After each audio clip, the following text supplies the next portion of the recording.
Selamat datang kembali di seri beternak kambing dari nol secara profesional. Di episode sebelumnya, kita telah belajar bagaimana memberi makan kambing secara efisien dan hemat. Tapi, ada satu hal yang akan sangat mempengaruhi keberhasilan pemberian pakan, kesehatan, dan produktivitas kambing, yaitu kandang.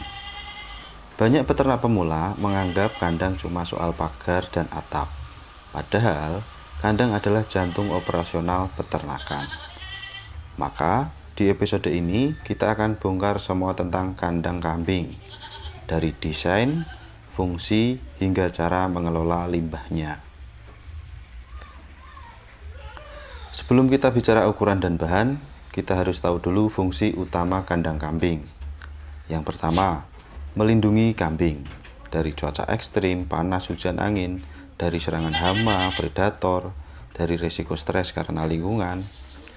Yang kedua, menjaga kebersihan, memisahkan kambing dari kotorannya, mempermudah pembersihan dan disinfeksi, mengurangi risiko penyakit. 3. Meningkatkan efisiensi kerja, memudahkan pemberian pakan dan minum, mempercepat pemeriksaan kesehatan, menyederhanakan pemantauan harian. Yang keempat, mengatur populasi, memisahkan kambing berdasarkan umur, jenis kelamin, dan kondisi, misalnya sakit, bunting, anakan. Kemudian mencegah perkelahian dan kawin sembarangan, meningkatkan kontrol manajemen. Kandang yang baik akan membuat kambing tumbuh lebih cepat, jarang sakit, dan nyaman. Tapi kandang yang salah justru bisa jadi sumber kerugian besar. Sekarang mari kita bahas desain kandang. Untuk pemula, kita fokus pada kandang tipe panggung karena lebih efisien, bersih, dan mudah perawatan. 1. Ukuran ideal kandang. Indukan dewasa luas minimum per ekor itu 1,2 meter persegi sampai 1,5 meter persegi. Jantan dewasa 2 meter persegi. Anak usia sapi 0,5 sampai 1 meter persegi. Misalnya, kamu punya 10 ekor kambing dewasa, butuh minimal kandang seluas 12 sampai 15 meter persegi. Yang kedua, bahan bangunan. Rangka bisa dari kayu keras, mahoni, glugu. Lantai dari papan atau bambu, celah antara 1 sampai 2 cm. Kemudian dinding cukup setinggi 1 sampai 1,2 meter. Terbuka sebagian untuk ventilasi. Atap bisa genteng, asbes, atau seng dengan kemiringan minimum 30 derajat agar air cepat turun. Tinggi panggung 50 sampai 80 cm dari tanah.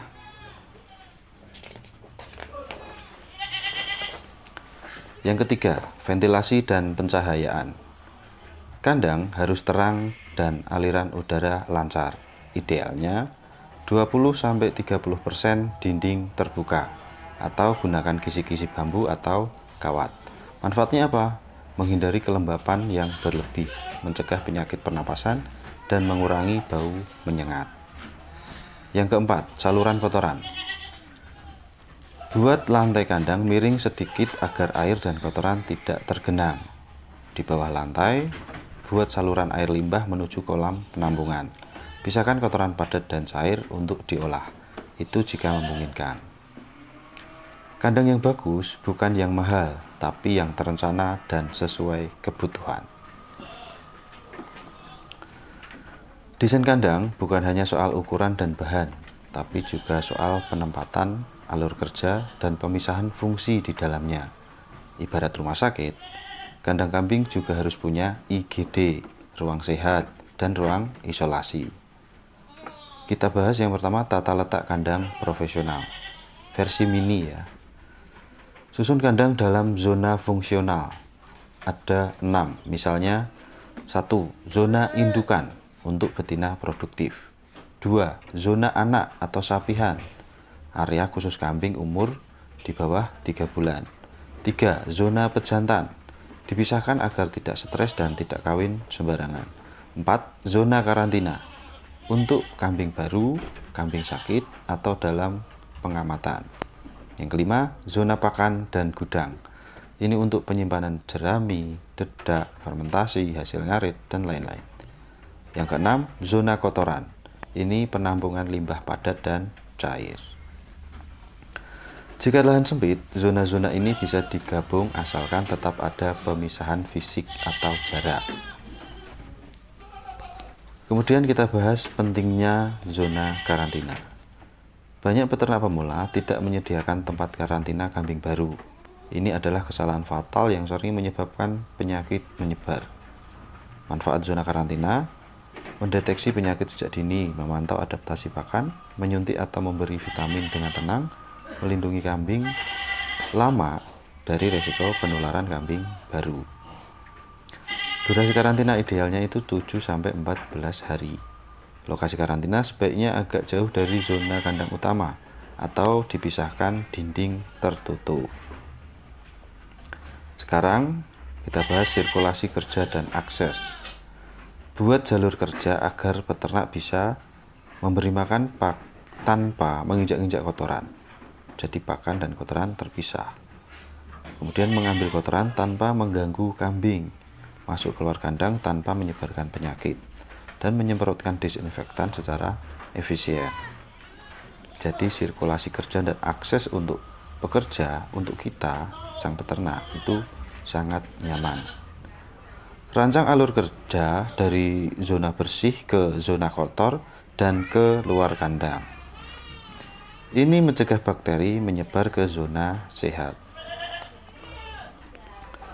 Kandang yang bersih sama dengan kambing sehat. Tapi bersih saja tidak cukup. Harus ada sistem pembersihan dan pemanfaatan limbah. Buat jadwal pembersihan harian. Misalnya, sapuan kotoran padat setiap pagi, pencucian tempat minum 2 hari sekali, penyemprotan disinfektan seminggu 1-2 kali, pembersihan saluran limbah misalnya seminggu sekali. Gunakan alat khusus ya, sekop, sikat, sprayer, selang. Jadi jangan dicampur dengan alat dapur atau ember pakan. Kotoran kambing padat kaya akan nitrogen dan sangat baik untuk pupuk kompos. Langkah pemprosesannya: 1. Kumpulkan setiap hari di tempat teduh. Campur dengan sekam atau jerami, siram E4 dan aduk tiap 3 hari. Setelah 2-4 minggu, keringkan dan dikemas. Manfaatnya: mengurangi bau, bisa dijual atau dipakai sendiri, menambah pendapatan sampingan. Kita lanjut yang limbah cair. Air seni kambing juga mengandung unsur hara yang bisa dimanfaatkan.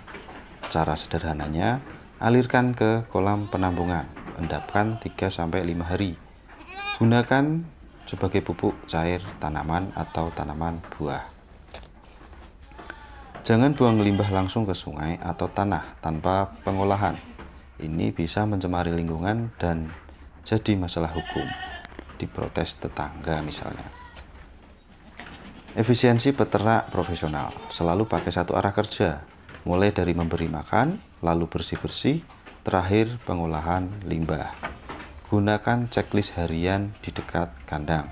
Misalnya sudah beri pakan, sudah disemprot disinfektan, limbah sudah dikumpulkan, ada kambing yang lemas atau luka. Nah, contoh-contoh disiplin kecil seperti ini membedakan antara peternak hobi dan peternak profesional.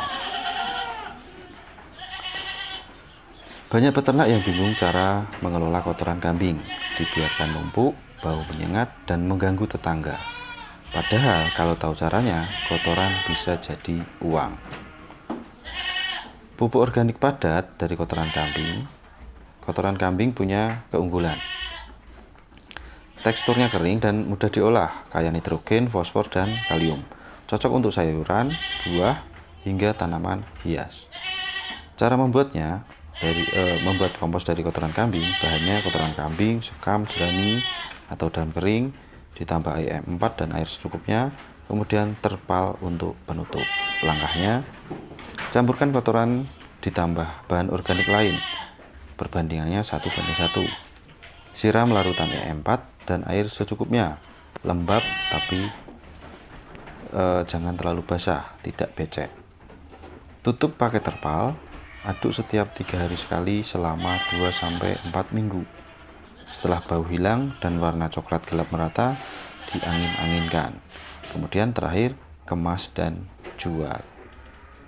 Harga jual rata-rata pupuk organik padat antara 1.500 sampai 2.500 per kilogram. Kalau dikemas dan diberi merek, bisa naik jadi 4.000 sampai 5.000 per kilogram. Bayangkan, seekor kambing menghasilkan 1,5 sampai 2 kilogram kotoran padat per hari. Kalau punya 20 ekor kambing, kamu bisa hasilkan 30 sampai 40 kilogram kotoran per hari. Itu sama dengan potensi 100.000 per minggu hanya dari limbah kambing. Pupuk cair dari urin dan limbah kambing. Bahannya air seni kambing, EM4, tetes tebu, dan gula merah. Ember atau tong yang bisa ditutup.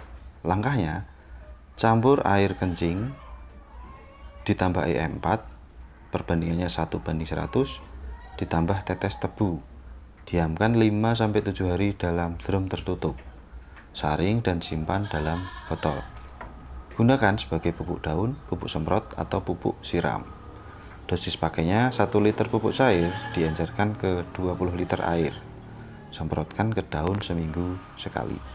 Harga jual pupuk cair ini kisaran 5.000 sampai 10.000 per liter, tergantung kemasan dan brandingnya. Tips memasarkan pupuk organik. Yang pertama, pasarkan ke peternak atau petani lokal, toko pertanian, atau komunitas urban farming. Yang kedua, beri label dan info kandungan nutrisi dasarnya. Yang ketiga, tawarkan sistem barter ke petani. Pupuk ditukar pakan misalnya, itu bisa. Dengan sistem ini, kamu bisa mengubah limbah jadi penghasilan tambahan bulanan. Peternakan yang ideal adalah tidak ada yang terbuang. Oke, rangkuman episode 6 ini adalah yang pertama, fungsi kandang bukan hanya tempat tidur kambing, tapi pusat manajemen usaha, jadi harus nyaman. Yang kedua, desain ideal kandang panggung, ventilasi baik, bahan lokal bisa dipakai, dan sistem alur kerjanya yang efisien. Yang ketiga, zona karantina sangat penting untuk mencegah penyebaran penyakit. 4. Saluran pembuangan limbah harus tertata dan tidak mencemari lingkungan. 5. Kotoran kambing bisa diolah menjadi pupuk organik padat dan cair. Yang keenam, manajemen kandang dan limbah yang baik sama dengan peternakan yang sehat, produktif, dan menghasilkan uang tambahan. Beternak kambing bukan soal memberi makan saja, tapi juga mengelola lingkungan kerja secara terstruktur. Peternak profesional mampu menjadikan setiap bagian dari ternak, termasuk kotorannya, sebagai sumber nilai tambah. Itu. Di episode berikutnya, kita akan bahas cara mengetahui masa subur kambing betina, perbedaan sistem kawin alami dan IB atau inseminasi buatan, menyiapkan kambing jantan dan betina sebelum kawin, tanda-tanda kehamilan dan perawatan induk bunting, cara mengatur kelahiran agar sesuai musim pasar, dan bagaimana manajemen reproduksi berpengaruh pada keuntungan tahunan. Jangan lewatkan episode 7 karena ini adalah tahapan penting agar ternak berkembang biak dengan optimal dan efisien. Sampai jumpa di video berikutnya hanya di channel Andrian Yuda, tempat belajar beternak kambing dari nol secara profesional. Jangan lupa subscribe, aktifkan lonceng notifikasi, dan bagikan video ini ke rekan peternak lainnya.